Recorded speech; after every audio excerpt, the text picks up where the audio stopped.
Welcome to the Writing in Your Jammies podcast. I'm your host, Jeannie I, and I'm a creative inspiration coach who helps writers reignite their creative sparks. This podcast is here to help you knock down any barriers that stand between you and your dreams. You can do it. Join me.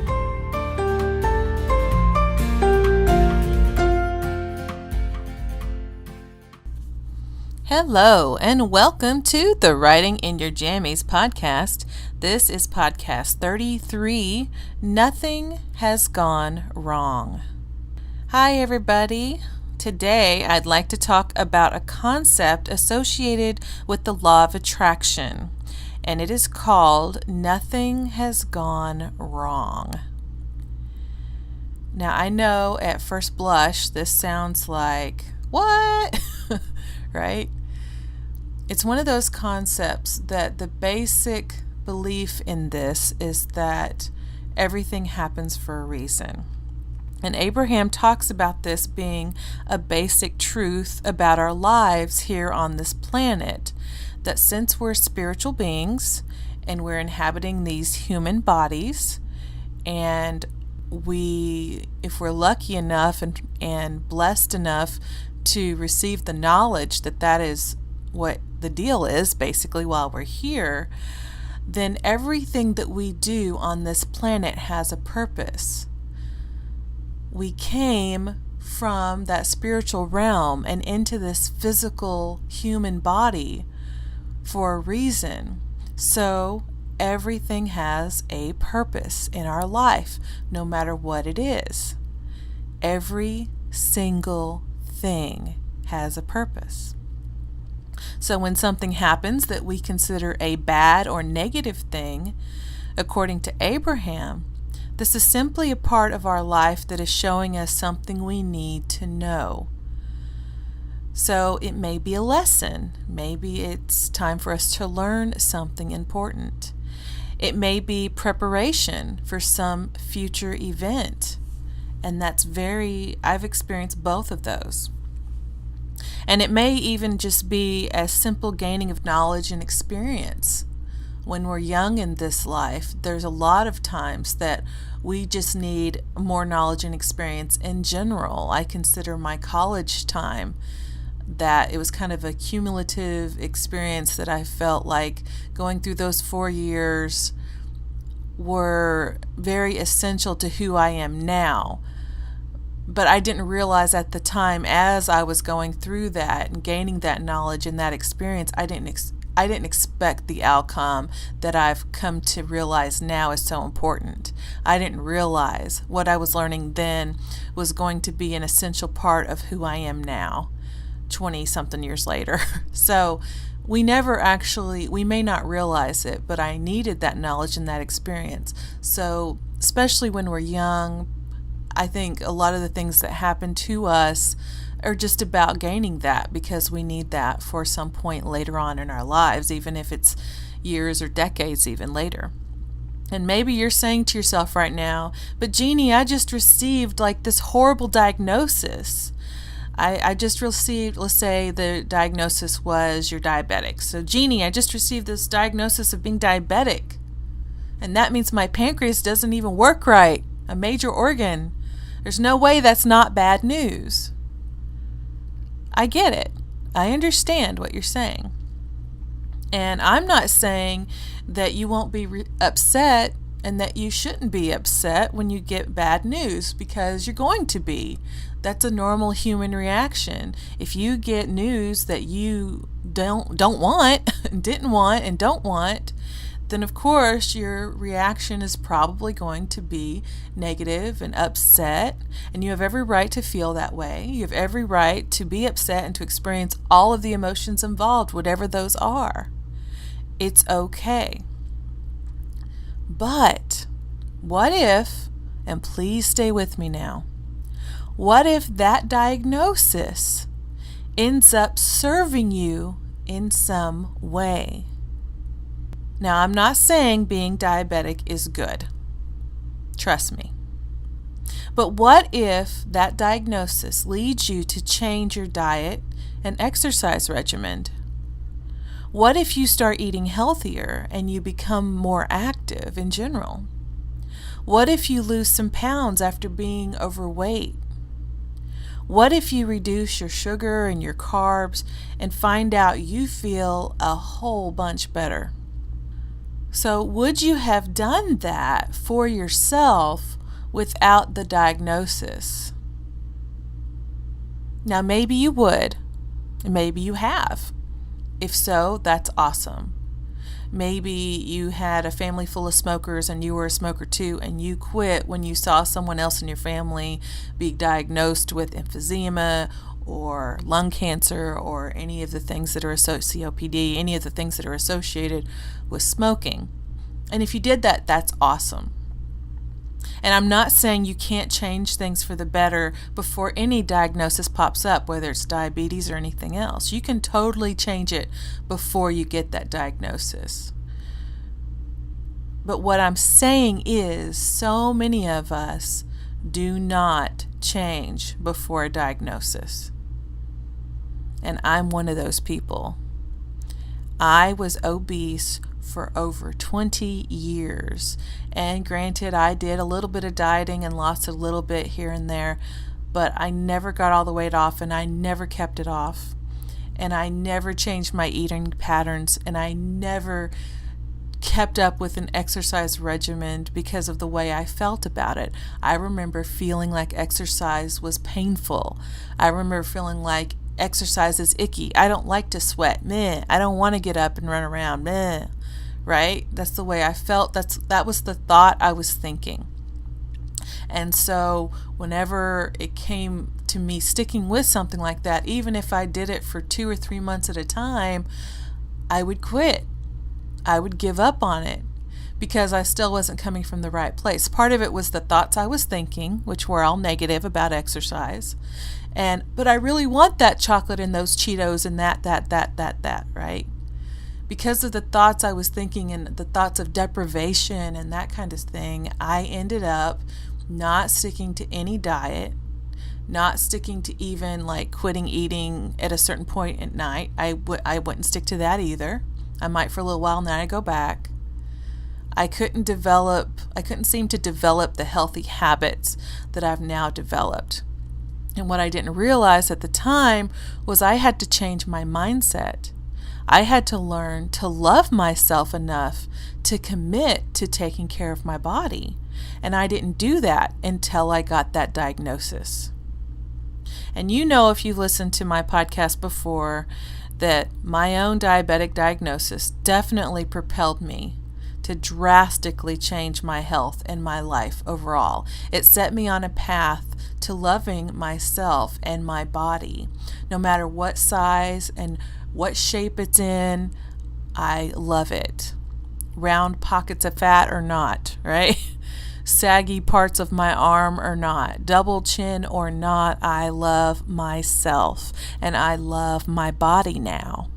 And that took some time. But it's totally possible to turn that around. And to me, it's a miracle because that diagnosis totally caused me to look at my life differently and look at the way I was living my life and change my life for the better. And I realized, it took a while, but I realized that if I had kept to the path I was on, I would have ultimately stayed obese like I had been. I would have stayed unhappy with my body and my physical fitness levels. I would have been terribly unhealthy. I already was. I already had high blood pressure. And then with the diagnosis, high blood sugar as well.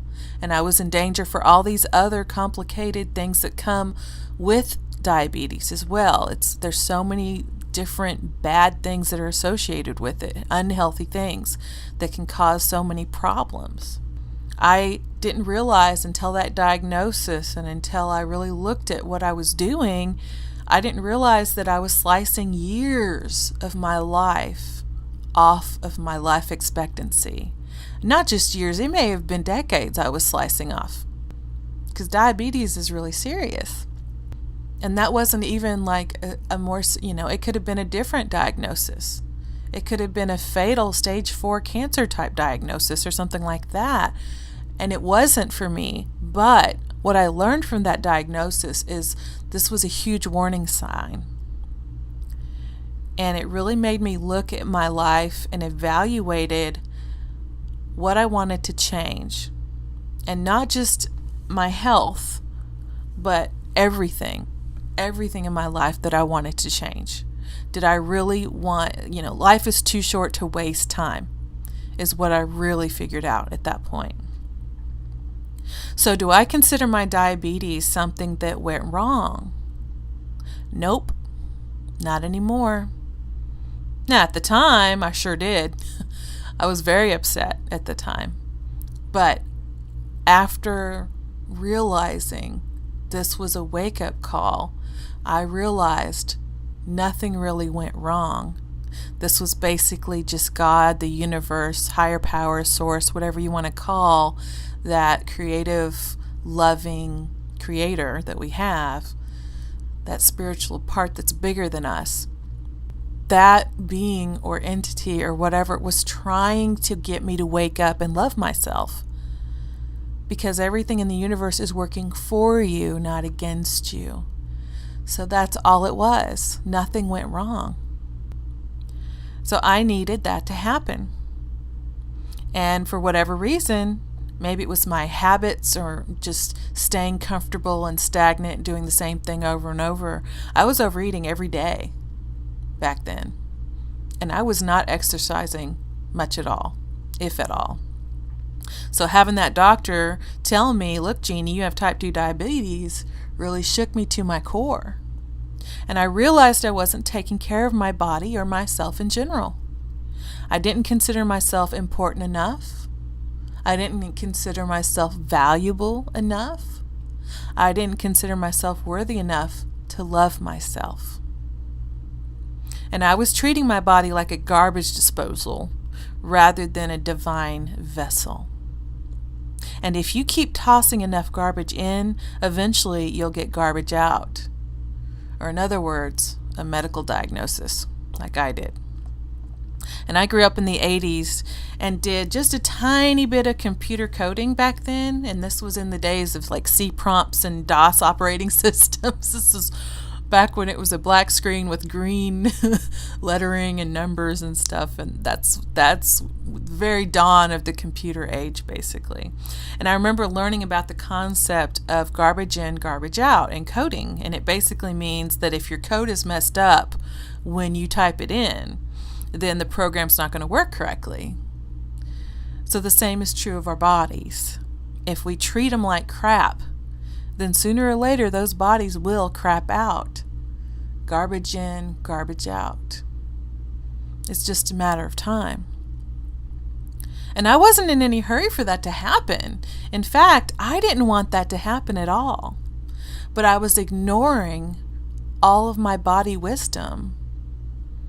I was ignoring the feeling of being full and overfilled with food. And instead of stopping my overeating habit, I just took Prilosec OTC so I'd have less heartburn. I just took those antacids and things to try and stop the suffering.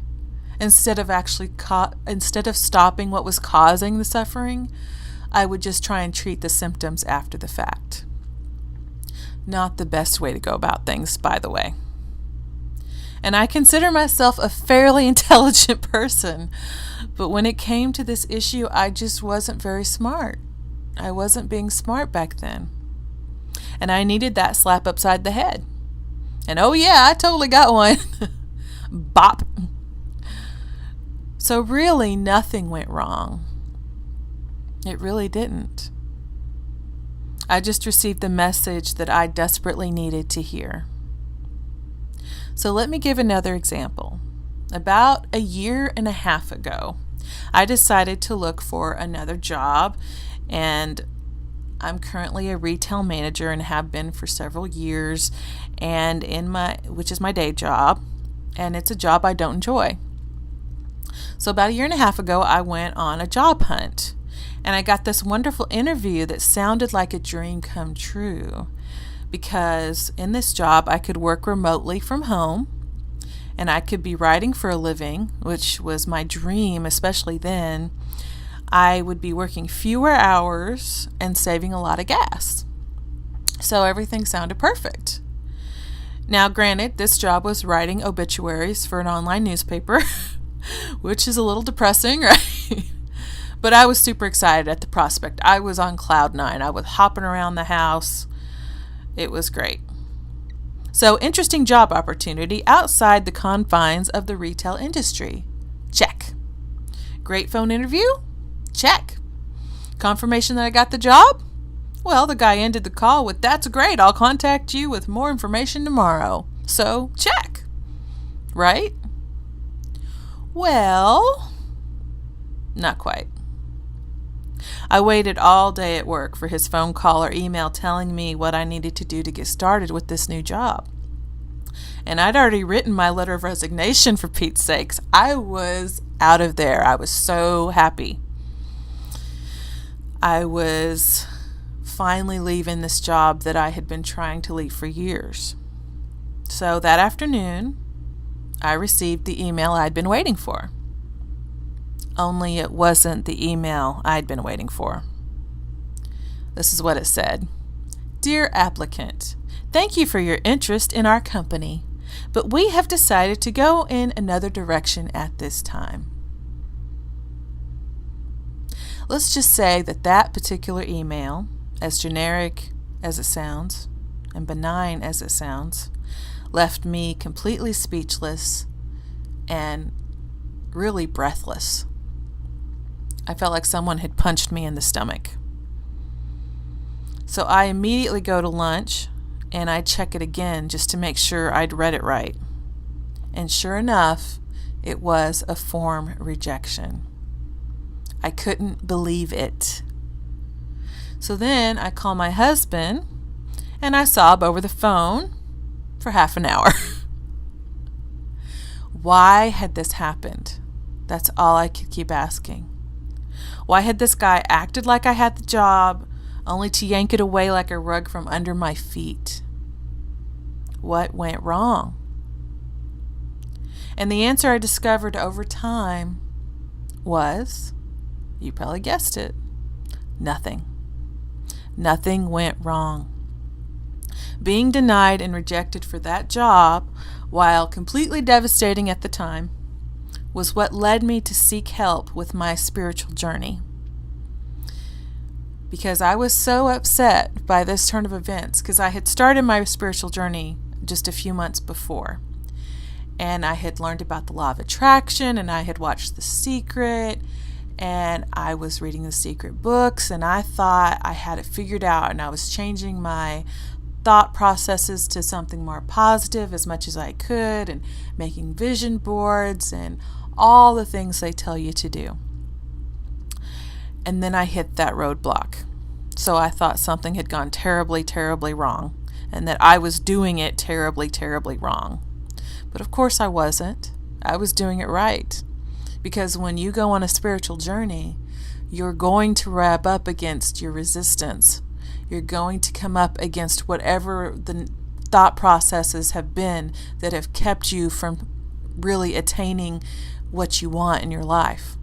That's part of the journey. So I sought help. I didn't know what else to do. I was very upset. So I just Googled.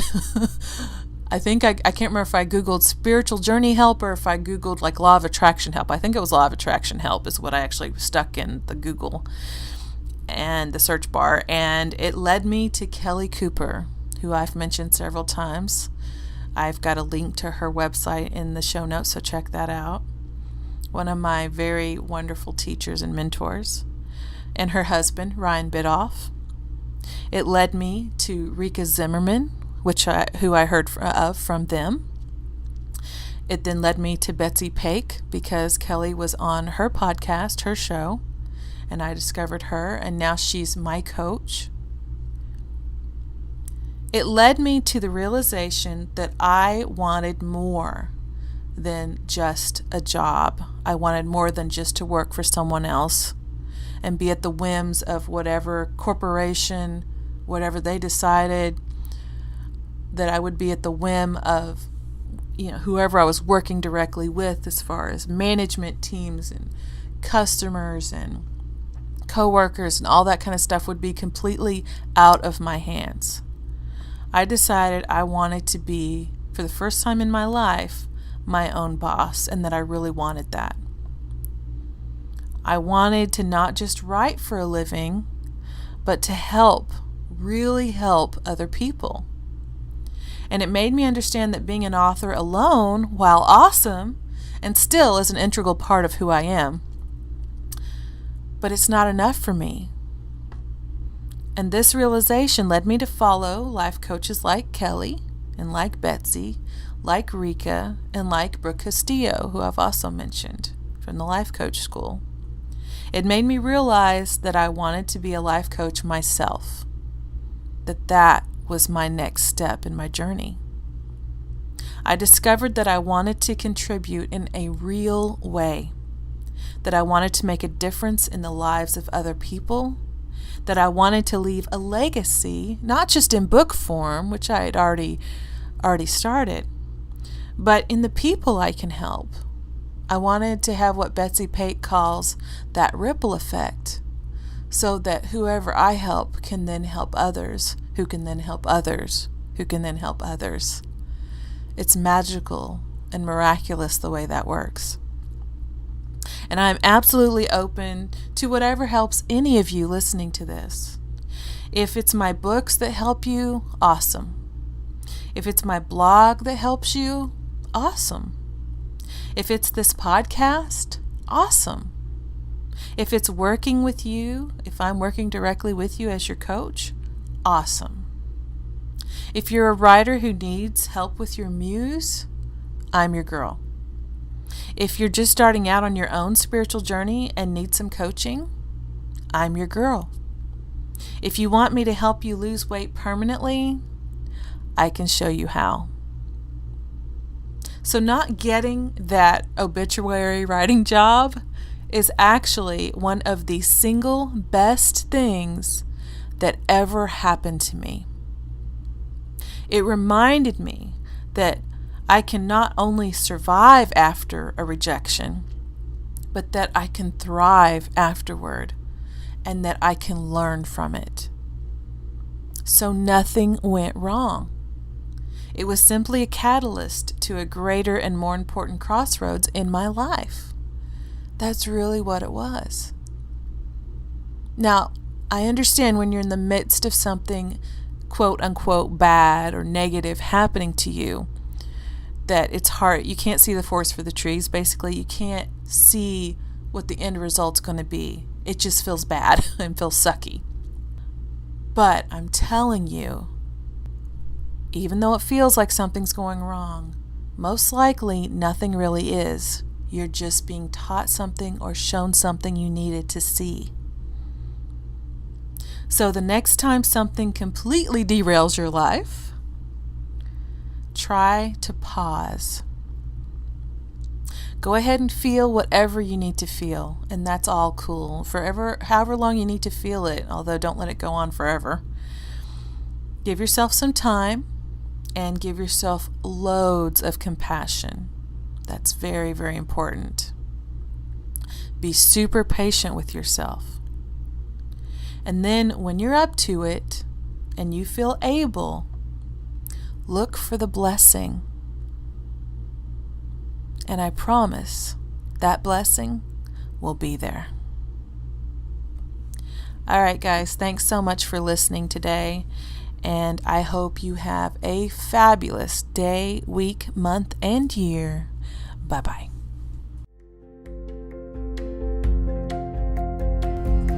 Thanks so much for listening to the Writing in Your Jammies podcast.